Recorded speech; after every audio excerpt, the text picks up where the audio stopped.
So today we are going to make very simple envelope, and do you know how I made this envelope? Just by making a heart shape, kids. Yes, we just made this very lovely and simple envelope just by the heart shape, okay kids?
So I hope everybody has enjoyed this session, yes kids?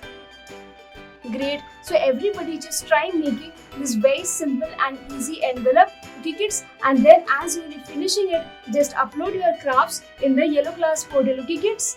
So everybody just hurry up and make these very simple envelopes, kids, and you can just store your very cute little things inside this envelope, okay kids? So this is it for today. I will be seeing you all in the next session with another fun DIY craft activity, okay kids? Bye kids, bye everyone.